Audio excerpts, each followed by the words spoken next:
Olá, sejam bem-vindos ao Bit by Bit, onde a gente revisa as notícias mais importantes para os mercados no dia de hoje. Então eu queria trazer logo aqui para vocês que um recorde de 4,3 milhões de trabalhadores abandonaram seus empregos em agosto. Os principais pedidos de demissão foram nas indústrias de comidas e varejo. Esse recorde bate a máxima anterior de dezembro dos anos 2000. A taxa de pedidos de demissão subiu para 2,9% no mês de agosto. Lembrando que a abertura de novos empregos também diminuiu em agosto. E os oficiais do Federal Reserve, o Banco Central Americano, dizem que não vão começar a aumentar a taxa de juros até que o mercado de trabalho fique firme. Então o que a gente vê aí é que mesmo com o aumento dos salários, principalmente nessas indústrias de serviços, alimentos, etc., não está sendo suficiente para manter os trabalhadores nas suas posições. Passando agora para falar do CPI, o Consumer Price Index, que é o índice de preços dos Estados Unidos, tivemos uma alta de 0,4% em setembro de 2021. Aqui a gente tem dois gráficos, o do CPI com todos os itens e em vinho aqui o do CPI desconsiderando alimentos e energia. Trazendo aqui para vocês, nessa última coluna a gente tem o acumulado dos últimos 12 meses. A gente vê que o total está em 5,4% e a gente vê que está sendo puxado principalmente por energia, subindo 24,8%. No caso aqui, energia são commodities energéticas, gasolina, combustíveis. Aqui subindo 20,6%, nós temos os serviços de gás encanado. Subindo 24,4%, nós temos carros e caminhões de segunda mão. Comida subindo 4,6%. Novos veículos subindo 8,7%. Então a gente vê aí quais são as principais forças da inflação nos Estados Unidos. Agora, olhando especificamente para o mês de setembro, as altas foram no setor de alimentos, principalmente alimentos em casa, que subiu 1,2%. Energia continuou subindo 1,3%, chamando atenção aqui para combustíveis subindo 3,9%, o gás encanado subindo 2,7%. Então, a tendência que a gente vê nos últimos 12 meses se mantendo em setembro. Passando agora rapidinho para o que o James Bullard, o presidente da Federal Reserve de St. Louis, falou. Ele vem dizendo que está preocupado com a inflação. Ele diz que tem uma chance de 50-50 das pressões inflacionárias atuais serem transitórias e ele sugere que o Federal Reserve comece logo o processo do tapering, de diminuir a quantidade de compra dos títulos públicos e dos títulos lastreados em hipotecas.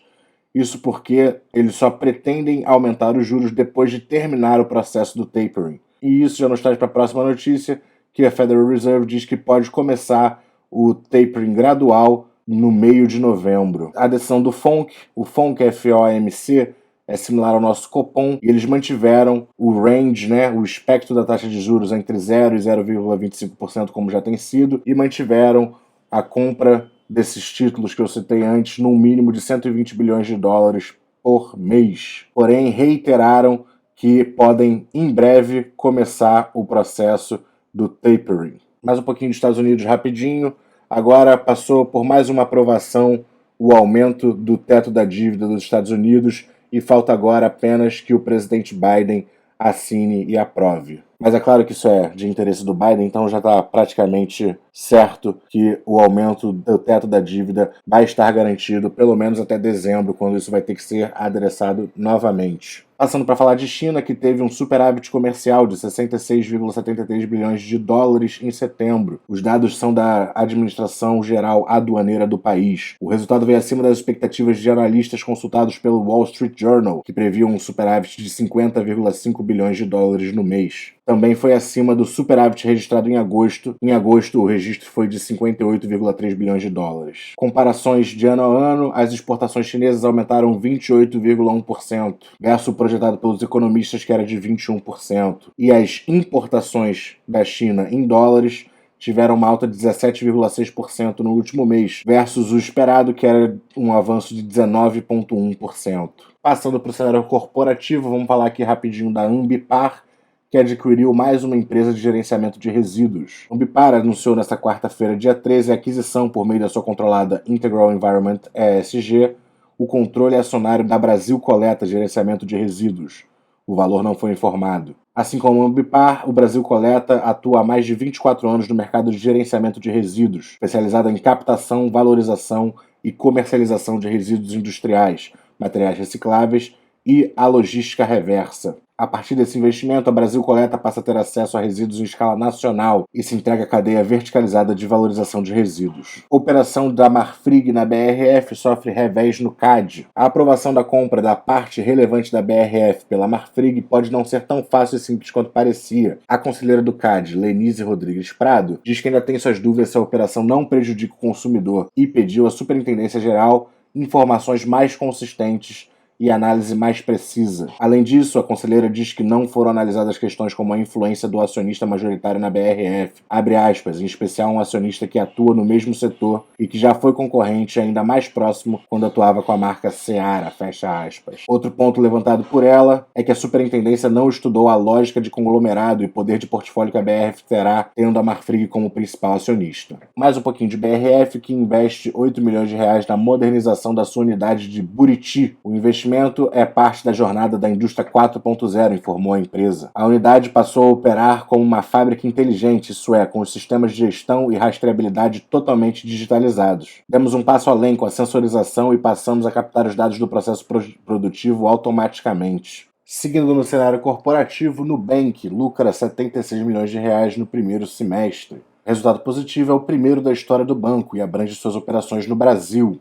Primeiro lucro líquido da história do Nubank, vindo aqui no primeiro semestre de 2021. Na primeira metade de 2020, o prejuízo foi de 95 milhões de reais. O Nubank informou também que encerrou junho de 2021 com mais de 41 milhões de clientes no Brasil, um crescimento de 25% em relação ao semestre passado e de 60% nos últimos 12 meses. O FMI, Fundo Monetário Internacional, reforça riscos de inflação, mas diminui pouco a projeção de crescimento global. O Brasil também sofreu leves reduções. O FMI agora prevê um crescimento de 5,2% no PIB brasileiro e em 2022 apenas 1,5% de crescimento. O Brasil contraria o reajuste feito na região que pertence, da América Latina e Caribe. O grupo de países teve um ajuste para cima de 0,5 ponto percentual, chegando ao crescimento projetado de 6,3% em 2021. Aqui a gente tem os dados, a expectativa do crescimento do PIB, segundo o FMI, do mundo em 5,9%, Estados Unidos 6%, zona do euro 5%, Alemanha apenas 3,1%, França 6,3%, Reino Unido 6,8%, Canadá 5,7%, emergentes 6,5%, Brasil apenas 5,2%, como dito lá em cima, China 8%, Índia 9,5%, Rússia 4,7%, e aqui do lado nós temos para 2022. Eles esperam muito crescimento da Índia no futuro, não só para 2021, mas para 2022 estão esperando 8,5%, e para 2022 o Brasil, dos países projetados, é o com menos expectativa. Também houve uma mudança nas expectativas para a inflação, e agora o FMI espera uma alta de 7,9% no IPCA para 2021 e de 4% para 2022. Lembrando que a expectativa do Focus do IPCA para 2021 é acima de 7,9%. Passando agora para falar da OPEP, que cortou a previsão da oferta global de petróleo devido à crise energética. Os produtores de petróleo que não participam da OPEP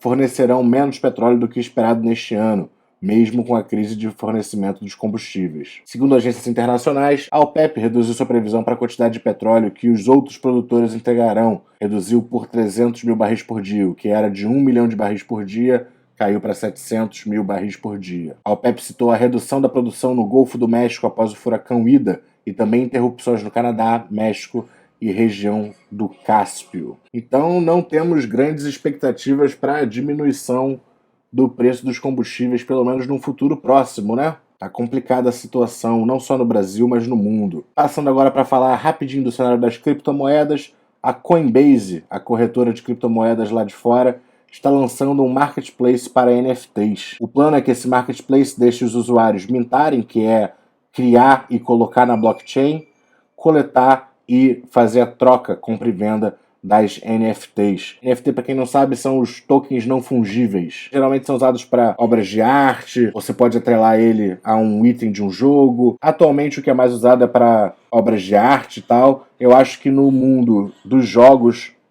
um item de um jogo ser uma NFT que você pode vender, isso é muito interessante. Nós já temos jogos que fazem uso disso, mas eu quero ver o que mais vai surgir de interessante nesse espaço. Tem potencial mas ainda tem muito que crescer. Enquanto isso, a FTX também lança um marketplace de NFTs lá nos Estados Unidos. Então, o que antes era um espaço assumido por sites mais independentes, está sendo populado agora pela Coinbase, pela FTX. A Binance também tem um marketplace de NFTs e vamos ver no que dá. Eu acho que as NFTs têm muito potencial, mas eu acho que elas precisam ter utilidade atribuídas a ela. Eu não sou tão fã das NFTs só de arte. Eu gosto quando ela tem atrelado algum outro valor, quando ela é um item de um jogo, ou quando ela dá direito a alguma coisa na vida real, pode ser usada como entrada de um show, alguma coisa assim, e aí é bem interessante. Eu acho que podem surgir novas utilidades para as NFTs que a gente nem imagina ainda. Passando agora para o fechamento do mercado, temos aqui as maiores altas e baixas. Em primeiro lugar das altas,